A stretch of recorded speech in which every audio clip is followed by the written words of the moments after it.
जी।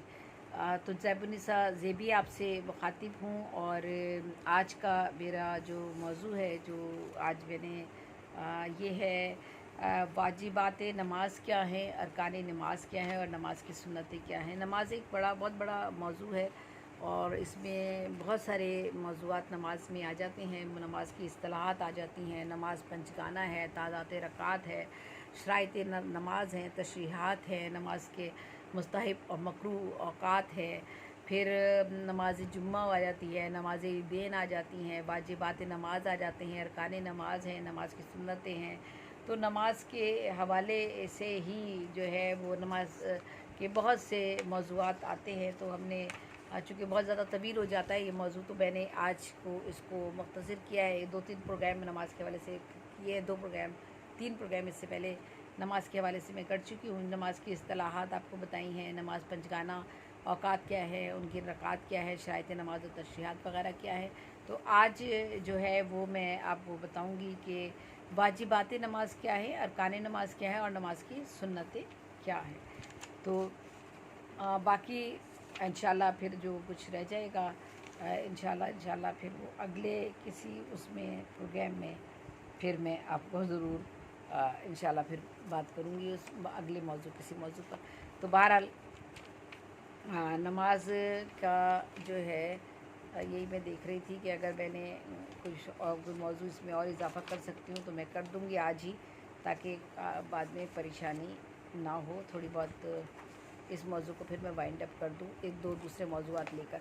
बहरहाल वाजिबात नमाज क्या हैं, ज़ैबुन्निसा ज़ेबी आपसे मुखातिब हूँ और आज इस मौजू के तहत मैं आपको जो बात बता रही हूँ वो ये है कि वाजिबात नमाज क्या क्या है, क्या क्या वाजिब है। यानी सूरह फातिहा पढ़ना, ठीक है।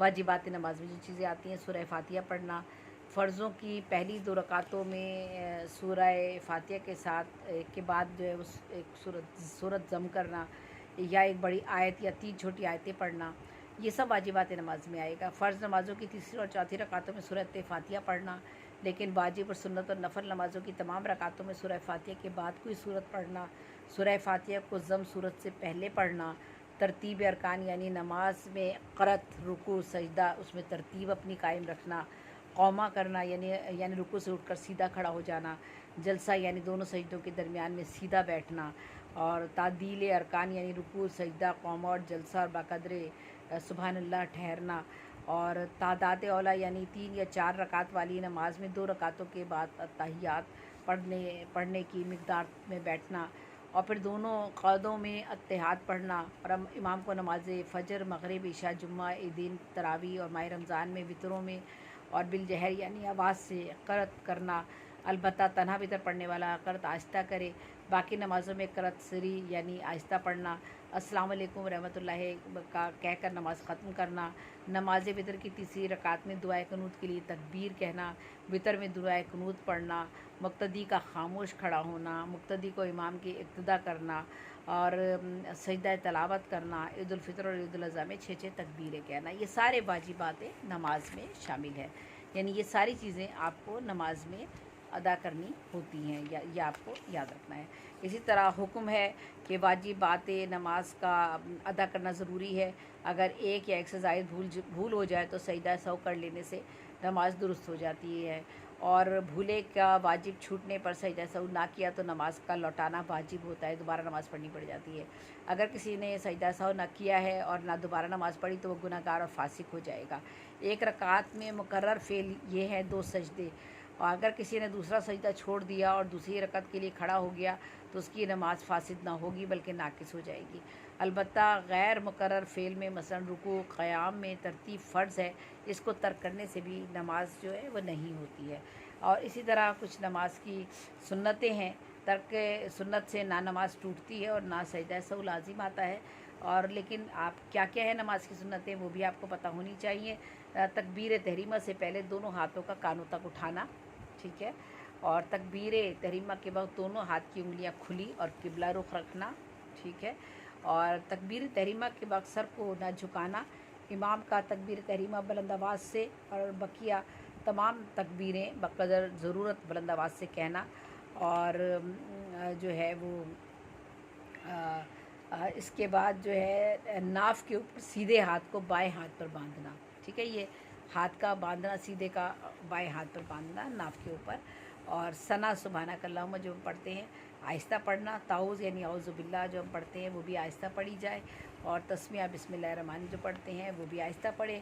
اور فرض کی تیسری اور چوتھی رکعت میں صرف سورہ فاتحہ پڑھنا. اور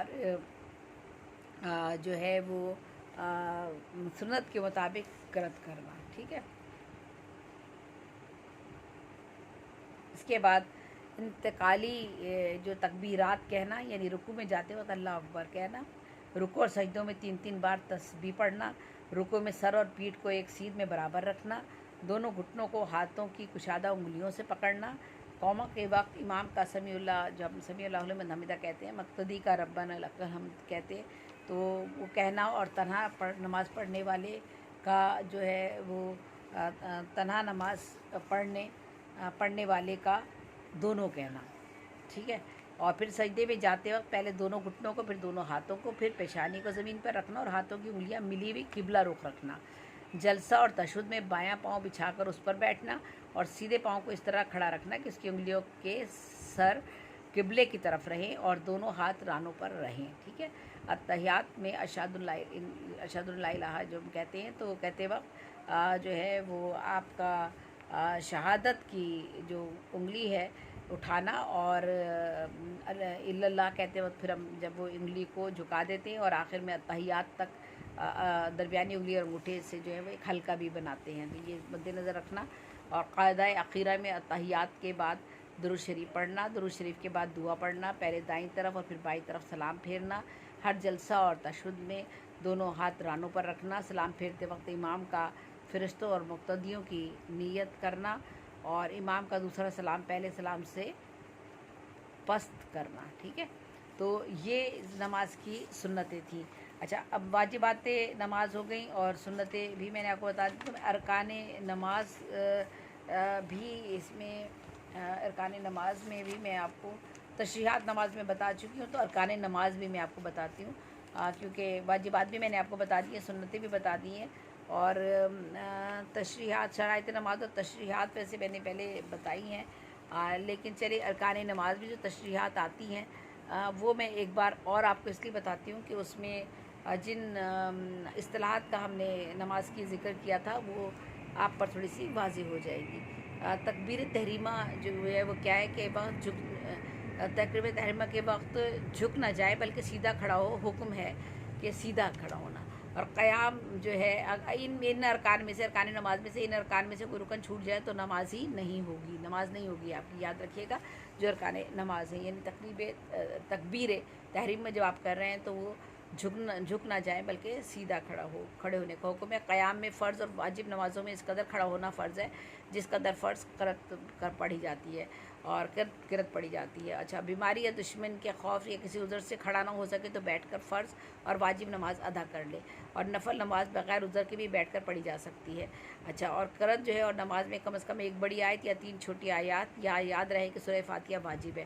اور فرض کی صرف پہلی 2 رکعتوں میں اور نماز وتر اور سنت اور نوافل کی تمام رکعتوں میں سورہ فاتحہ کے بعد ضم صورت کرنا، یعنی ایک بڑی آیت یا 3 چھوٹی آیتیں پڑھنا واجب ہے.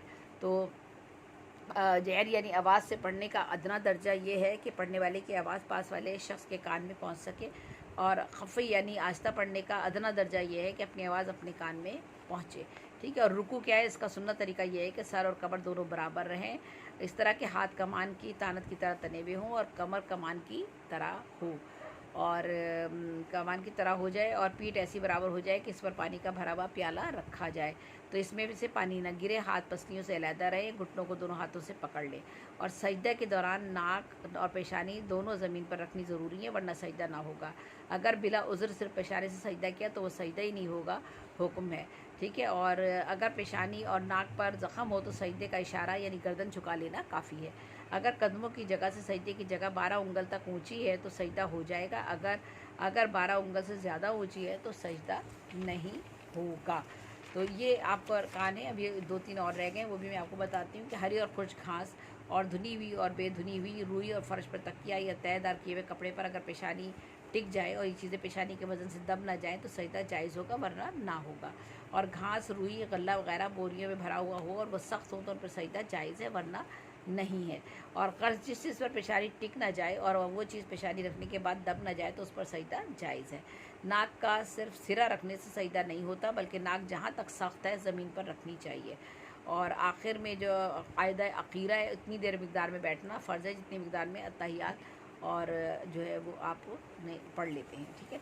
तो ये अरकान नमाज थे। तो मैंने आज आपको वाजिबात नमाज, अरकान नमाज और नमाज की सुन्नतें और ये मैंने आपको बता दी हैं। और बल्कि शायद मेरा ख़्याल है ये मौज़ू आज आपका पूरा हो गया है। तो बहुत बहुत शुक्रिया। ज़रा मुझे भी कोई इजाज़त दीजिए। और इफ्तिखार अंजुम साहब का ये पेज है और इसबाक़ इल्म व अदब के उन्वान से मैं ये प्रोग्राम